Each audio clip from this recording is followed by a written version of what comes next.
Yes, back with more conspiracy theory vids. This time I finished a substantial amount of reading, especially when it comes to the net in the cyberpunk world. Nerd. While I was doing my daily research, I stumbled upon something very interesting. Aliens are actually in the net. Once I saw this, my brain got super excited and started thinking about aliens and, well, of course, Garry the Prophet. What is up, dudes and dudettes? Today we talk some cyberpunk lore. If you are new to the channel, consider subscribing to help this channel grow. Okay, so to make this video easy to digest, we must first talk about our own internet. The internet has already reached most corners of our beautiful planet, and in 2010, internet was accessible on the ISS, International Space Station, for those of you who don't know. How are they able to accomplish this witchcraft? The internet works something like this. It is a system of networks that allows devices to be interconnected throughout the world. Look, okay, I'm no computer wizard. I just got that off the Google Wikipedia and just leave it at that, all right? So yeah, it's a thing that essentially allows us to talk shit to each other while playing FPS video games, how you can talk to your Lola from a completely different country on Facebook. It's how you see the YouTube videos that I post weekly. Essentially anything online. Now, it does have limitations. There are some issues with speed, for example, and if you're in an isolated area that is outside of the reach of the network. These 2 points are actually very true when it comes to space. The ISS first got internet connection in 2010 when NASA used a satellite to transfer the network from Houston to the station. Think of a satellite that's just hot spotting, and voila, internet in space. So if, let's say, we wanted internet on the moon, we would have to set a computer on Earth, connect it to a satellite, then connect that with another computer on the moon. All right, so why is this so important? Well, in Cyberpunk, it does not seem like there is this issue with the net. As long as you have a device that can connect to the net, you are in. An example they use in the books is this. You can attach a computer that has access to a net, to the net on a space probe and launch it in whichever direction. That probe, or whoever gets in contact with it, now has access to the net. But before we go into all of that alien stuff, we have to understand how the net actually works in Cyberpunk and talk about how it's different from our very own internet. In our world, the internet is a massive database that we gain access to when we are connected. In the cyberpunk world, the net is not only used for information, but it is a world that netrunners can freely explore. The net is an actual world that expands as there are more and more devices that are connected to it. Let me put it this way. Let's say I have one of those gigantic matrix chairs in my living room that has access to the net. When I connect to the net, oh my God, I'm saying net so many times. When I connect to the net through the chair, I'm getting all tongue-tied, I can freely, in a digitized form, run in the net. However, I am limited to one thing. The matrix chair expands the virtual world by only so much. So I can't run to, let's say, my neighbor's house or to the grocery store unless my neighbor has another connection to, that's right, you guessed it, the net. Now, if they have a connection in their home and I have a connection in my home, I can run from my house to theirs because of this overlap in the circumference of the net. This is why we have net runners, because literally they run inside the virtual world. In cyberspace, they see a world like we do when we are working with Brigitte. See how all the furnitures and everything is where it was in the real world? That's how this stuff works. This world is as big as there are connections to it.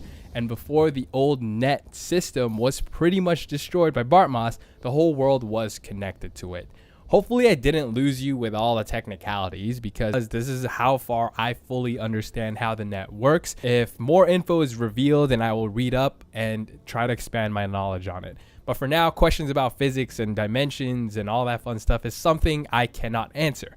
So anything that happens in the net for now is just how it is. By the way, what I just attempted to explain is something called the IG, or Ihara Grub algorithm. Just assume these guys are the dudes who figured out all this crazy shit, okay? And finally, we're done with all that. All right, now that you understand the basics, how does this relate to Garry and the aliens? First, let's talk about how a probe with a connection to the net could or could not work. The theory goes like this. You can attach a radio/net link on the probe and launch it to space. That way you are expanding the net. But netrunners and scientists alike believe that it would take way too long for that probe to reach another planet, thus taking too long to actually do anything.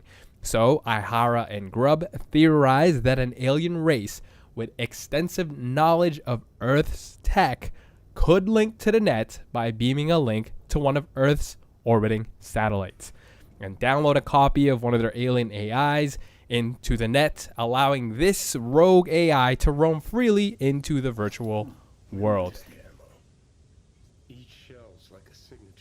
I'm sure by now you know where I'm going with this. Garry always talked about radio waves and how his Ripperdoc got a hold of a neuroware thing that taps into their comms so he can hear this mysterious group's communication. Not only does he continuously mention aliens, he also talks about their progenitor, Alpha Centauri, over and over again.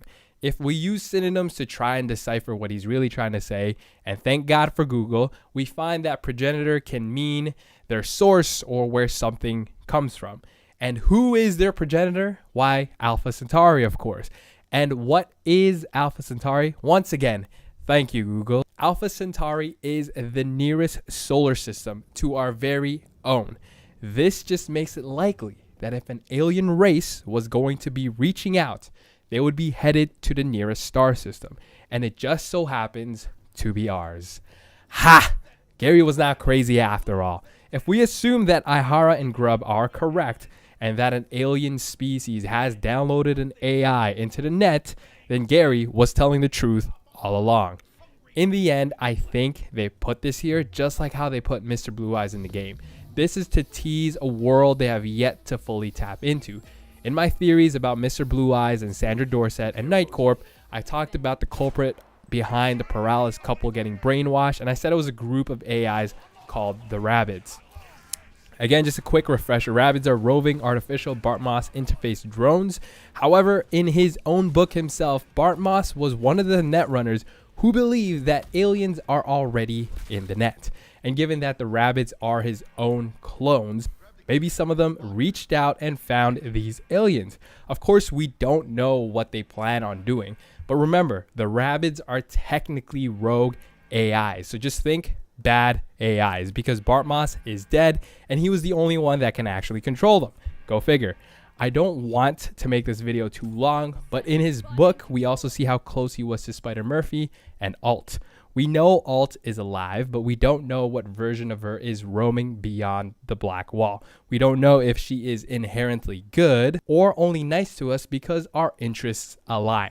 For all we know, she is also working with the alien AIs. You saw how easy it was for her to destroy the satellites and follow that up by making drones in the Arasaka Tower turn on their own men. Anything at this point is possible, and I think her working with aliens would be kind of interesting. This little arc may also be a way for Spider-Murphy to get fully fleshed out in the game.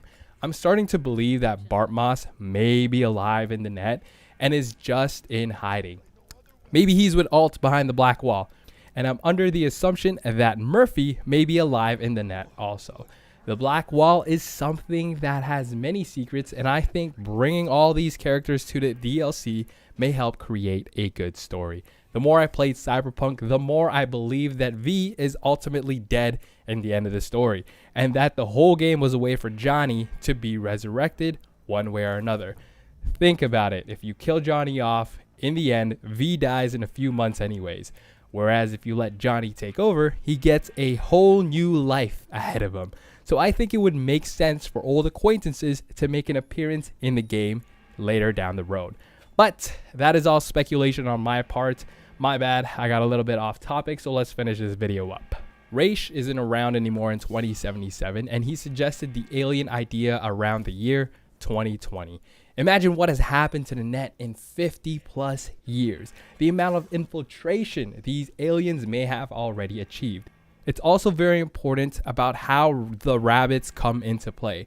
Being rogue AIs, they may have decided to ally themselves with these aliens, and maybe it's this secret organization that is behind everything, from Garry the Prophet to the Paralysis couple.